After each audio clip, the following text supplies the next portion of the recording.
Welcome to Finding Your New Starting Line. I'm Cathy Utzschneider, and I'm here right now with Westphal, who was a professional runner, and she found a new starting line. She found a new role in running. She's no longer a professional runner because of an injury. Uh, I will tell you just a few of the many highlights from her experience. She's a four-time French national champion in the 5K on the track.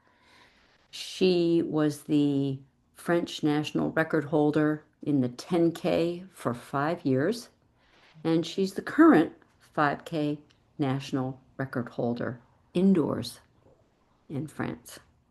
So she's 31.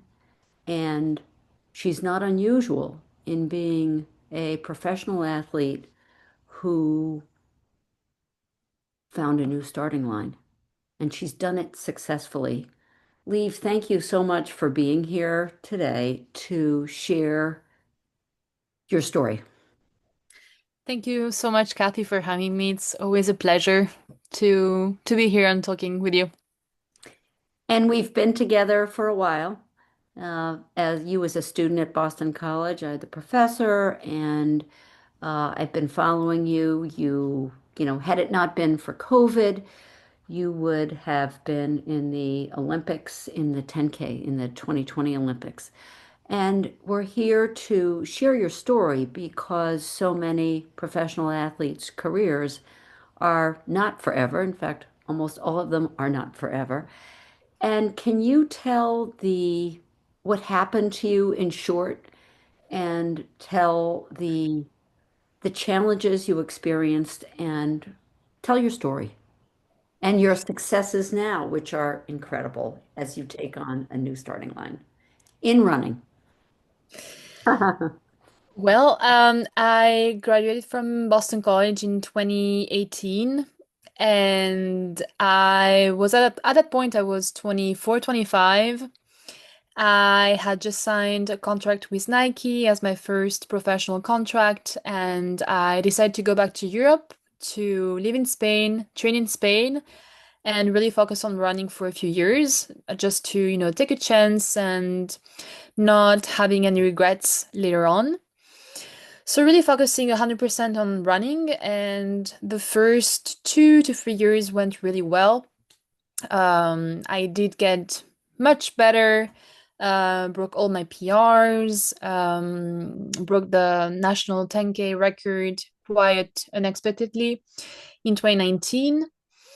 And I think I was really living this professional running career to its fullest because I was going to training camps, I was traveling a lot for races. I was racing in diamond leagues and European championships, meeting a lot of new people. So it was great fun, and I think also a lot of pressure, of course, because just the running scene has been evolving so much and so quickly for quite a few years now. So the global level is getting higher each year. So of course, you also need to be on top of your game all the time, and also having to assimilate quite heavy training cycles, one after the other.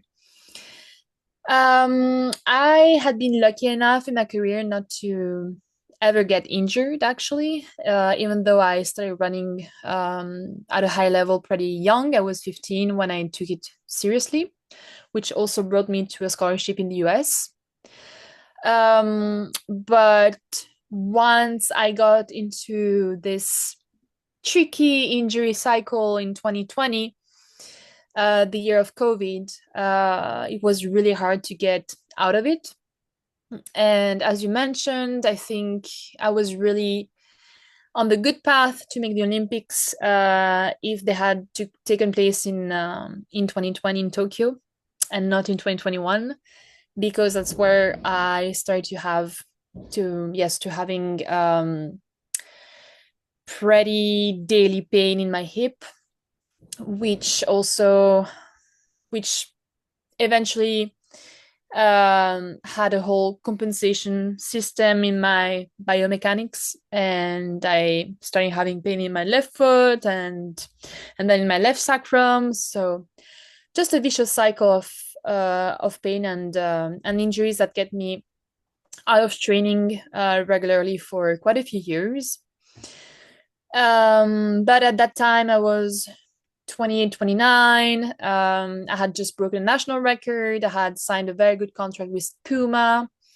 I had a pretty great setup in Spain. So I felt like everything I had been working hard for, I had it at that point. And all of a sudden, my body, which was my best ally, Yeah. was failing me. So I felt like I was betrayed by my body, or that it was very unfair because I had been working so hard to actually get back, seeing so many physios, doing so much strength work, really taking care of every little thing, and actually like, even training more than when I was training 100% healthy, because there's all the outside things that you have to take care of when you're injured. Finally, last year I decided to, make the move that had been at the corner of my mind, at the back of my mind for quite a few months. And I decided to make the big jump by calling Puma and ending my professional contract about 2 years early. And yes, making the big jump to a professional transition, which I think went much more beyond just a job change. It was really a change of perspective at 360 degrees, because running was really part of my identity, and especially running at a high level. It had been guiding me for 15 years. So it took me to the US when I was only 17. So it was really what kept me going and giving me directions throughout my whole life. So I was feeling pretty lost and seeing myself as starting from zero, because I think when you're going through a process of injuries and just constant battle, you're not you don't have the space to actually prepare a transition. You can't be looking for a job and at the same time working hard to get back. It's kind of a duality. So when I really decided that it was time, I felt like everything was at the same time open and also being very scary, because I had to rebuild everything. From there, I decided to stay in Spain for a year, and I actually participate to the organization of the half marathon and the marathon in Valencia, which is one of the biggest marathon in the world, probably the fastest after Berlin. So very attractive to elite runners, and especially European elite runners. So it was very interesting for me because when I was hurt, I couldn't even go watch the race as a spectator. And then when I decided that it was time to move on, I was actually in the organization. So really helping out the elite athletes to have the best possible experience. But also it showed me that being just next to the start line was as exciting and as rewarding as being on the start line. You mean That working in running in another capacity? exactly, just a slight change of perspective, Mhm. but that still gives you many sparks. And I think something that was missing when I was a professional runner is really the feeling of helping out one another, helping out others, because at the end, being an elite athlete requires a lot of ego in the sense that it's really you and your body trying to get to the highest level. And that's really what matters the most. So it was really refreshing to see that I could also be part of something bigger, but still giving back to the sport that gave me so much.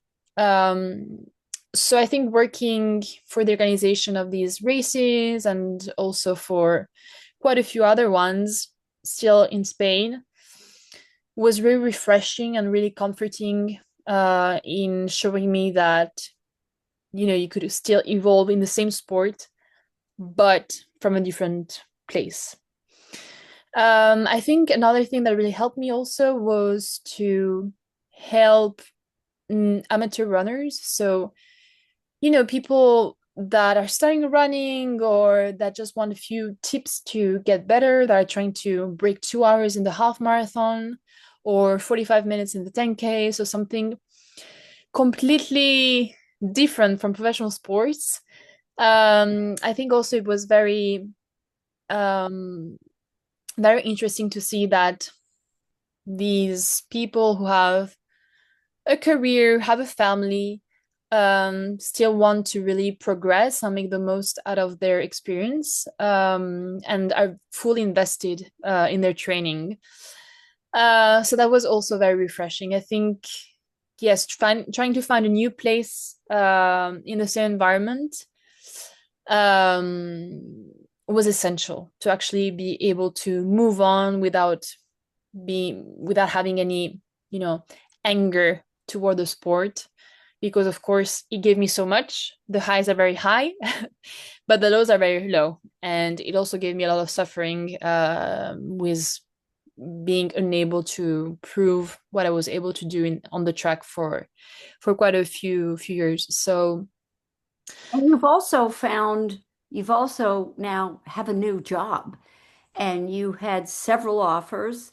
You don't have to talk about them at all, but having this new job, can you tell about, what helped you go from, you know, being a professional runner to working with others and deciding you want to do marketing because many people can't, they have such a hard time breaking away from the sport. And it took you what, a few years before you now have this terrific job. Can you tell about that? And any advice you have for others? of course. So I always knew that I wanted to stay in sports after my career, and especially in marketing. So that's also why I studied communications at Boston College, and also the master we did together. Cathy, you as my professors, of course. Um, so that was something that was a no-brainer. Just I think the timing last year was not ideal because I retired just before the Olympics, and there's not a lot of renewal within the brands before the end of an Olympic cycle. So I think these past few months have been very intense because a lot of brands have been um, rebuilding teams and especially marketing teams. So there has been a lot of openings, and it has been very exciting to see how all the brands have different identities and different visions. Some of them have a lot in common. Some of them have peculiarities. And I recently signed a contract for to work with Salomon. So it's a outdoors sports brand based in Annecy in the Alps. So that's going to be quite a big change for me coming from the Mediterranean coast. And I'm starting the job in just a few days. So I'm in the process of transitioning and the process of moving everything, moving country, while getting back to my home country actually. So it's a time of excitement and a bit of, you know, a bit scary too because it's the unknown, and it's really the start of a big chapter, and hopefully a long one. So And I'll be you're also entering, sorry to interrupt you right here, but also entering a trail race or a road race. with a different attitude. And that's like finding a new starting line in the same sport, right? Doing something with a different attitude. Can you tell how you're doing that? Because there's always a time we can't race the same way we once could. Of course. So I decided to enter quite a few trail races this year. Also because most of the organizers were my friends, and I think it was fun to just give it a change.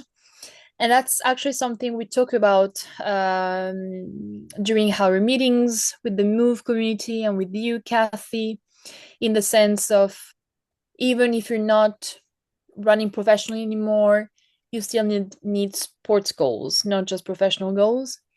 And I think that was very important for me to keep this in mind that in any within any transition to still have um, set goals to help you keep a routine and keep you motivated.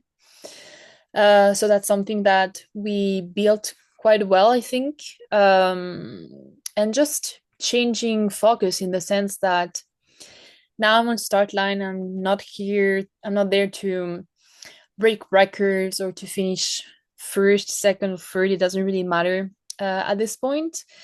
I'm just there to have fun in the sense that sometimes when you're running at a very high level, it's not that fun in the sense that training is very, very intense, and you know that racing a 5K with the best in the world is not it's very, very, very hard, and I think quite a few people get to understand it. And now I'm just, I'm pushing, but maybe not 100% anymore, and everything is very relative. It's a question of perspective. And I think trail running in this sense is very helpful because there's not really a set time. Courses change so much. There's no elevation, the terrain changes also. So it's very hard to compare. But on the other side, I think I was able, and I'm very proud of that actually. I was able to race 10Ks also for fun and being maybe 7 minutes of my personal best, and being okay with that in the sense that it's just Awesome. life. It's just life, and it's okay to regress. And at the end, I think I was not expecting to accept it that fast. It has been just a few years since I was at my peak, but I think everybody has its own pace to move on. I think also getting the support, because that's something we were talking a lot with Cathy. Transition can be very lonely, and that's where having a community around you, maybe beyond your own family, can be crucial. So, for example, sharing with the Move community quite a bit was definitely very helpful, and quite eye-opening in the sense that we all come from different backgrounds, from different sports, from with different ages, with different priorities. Some have families, other not. And that was really interesting to see that everyone goes through period of transitions, and it's all about how you approach it at the end. Mhm. Thank you, Lee. If there's, as we approach the end of this, just my final question is looking back now that you're now at the start of your, you know, marketing career in running with a company. Uh, what advice do you have for people who might be listening and thinking they maybe could let go or should have some courage, or what could help them weather the transition, or what, how can they make it easier, or can't they make it easier? Do you have a just a thought or two that might be helpful for people? Because this applies to all sports and Of more than sports. Well, I think at the end, we all go through transitions. Some of them just come earlier than expected. In my case, they came, I think, maybe 4 or 5 years earlier. Definitely the support, the outside support, being able to ask for help. It can be tricky again because not a lot of people can be in your shoes and completely fully understand what you're going through. But as I was mentioning with the Move community, for example, we all go through these periods of moving on, of letting go in our lives. And I'm sure that my retirement is not going to be the last one. There's going to be other transitions period in my life.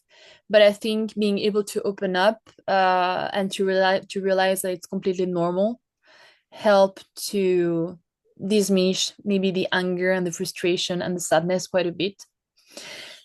And then I think just accepting that it can take as much time as you need in the sense that it hasn't, you can't ask someone that has been a professional for a decade to let go in 2 days. It's not possible. It's definitely a huge page to turn in your book. So if it has to take months or even years, hopefully not too much, not too many, it's okay. Everybody has its own pace, and I think it's really a matter of understanding where you're heading after that. Thank you so much. I know earlier I mentioned before we were recording that David Brooks has a book called The Second Mountain. And I think not all the mountains have to be the Alps, they can be little hills, but we go, as you said, through so many transitions that helping each other with little goals and having patience and having faith and congratulations on this new job. It's fantastic, and I hope the run this weekend goes well. So, Lee, thank you so much. Thank you. Thanks again.